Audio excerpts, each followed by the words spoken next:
If you've ever called yourself an introvert and thought, that's just who I am, I'll always struggle with confidence or actually speaking up, you've probably been sold a half-truth.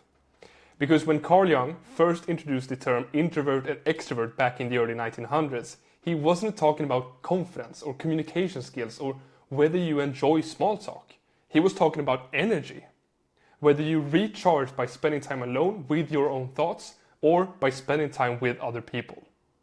And here's the thing, that's the only part that stays pretty much the same for most of your life. Everything else, the way you interact, the way you feel around people, your confidence, your communication skills, those are all learned behaviors. All learned behaviors can be improved. They can be reshaped and relearned at any given time. Whether you're 18, 38 or 68, you can always improve your learned behaviors. Now think about this for a second. How do you communicate when you're with your closest friends? People you trust completely. You probably talk more, you feel more relaxed, your words flow more naturally without rehearsing them in your head. Now compare that to how you feel in a room full of strangers. Maybe at a networking event, a meeting with new colleagues, or even meeting your partner's parents for the first time. Suddenly you're quieter. You're more in your head, you start second guessing yourself. And here's the important part. You didn't suddenly become more introverted in that second scenario. Your personality didn't change in those few moments. What changed was your comfort level and confidence. And confidence is a skill. Comfort can be built. That's the piece we can actually work on. A lot of extroverts seem naturally confident, but in reality, most of that comes from practice. So growing up, socializing gave them energy, so they naturally did it more. So more school events, more group hangouts, more conversations with different kinds of people. And what happens when you do anything more often? Well, you get better at it. So it's not that extroverts are born with better communication skills. It's that they've had more reps at it. So here's the good news for introverts. When you start practicing your communication skills intentionally, instead of relying on random life experiences, you can catch up fast.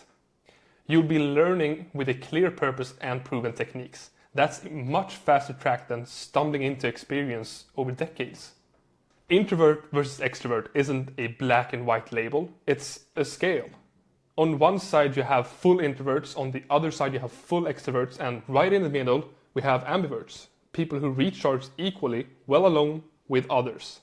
But here's the real key. If you can feel confident and comfortable with the people you trust, there's no reason why you can't train yourself to feel that way in more situations. Confidence isn't locked to your personality trait, it's unlocked by practice in the right conditions. And the goal with all of this information isn't to fix being an introvert. The goal is to decide what kind of introvert you want to be. Because introverts aren't all the same.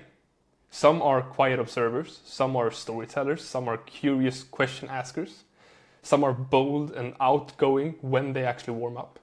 I would call myself an outgoing extrovert because I like engaging with people, but it will drain my social battery. I like my time alone, but I can also walk into a room and actually hold my own. And the good thing is, when you improve and gain solid communication skills, you get to choose which type you want to be. You're not stuck with the one life gave you by default. You can actually change depending on the situation you're in. If you want to start shifting, here are 3 small wins that you can actually aim for. The first one is replicate your trusted circle energy in new places. So think about the tone, the pace, the body language that you have with your closest friends, and consciously bring one of those elements into a new interaction. Number 2 is practice in low-stake environments. So comment in a group chat, ask a question in a small meeting, give a compliment to a barista. Small reps lead to bigger comfort. And number 3 is review and adjust. So after a conversation, don't beat yourself up over an awkward moment. Instead, ask yourself, what felt natural and what could I try differently next time? But right now, as you're watching this video, I want you to do one thing. And that is pick 1 or 2 words that describe the type of introvert you'd like to be. Write it down, keep it in your head, keep it visible, phone note, sticky note, whatever. It's not a permanent label, but it's a compass for the way you'll approach conversations from here on out. Now, being an introvert doesn't limit your ability to be confident, magnetic, or persuasive. It means you just have to approach it with more intention. And if you want to learn exactly how to do that, I help introverts build calm, confident communication skills so they can actually speak up in any room without pretending to be someone they're not. So you can book a call with me via the link down below. I'll see you then. And if this resonated, hit subscribe. I share weekly tools like this to help you communicate with clarity, confidence, and presence, no matter where you land on the introvert-extrovert scale. See you in the next video. Bye bye.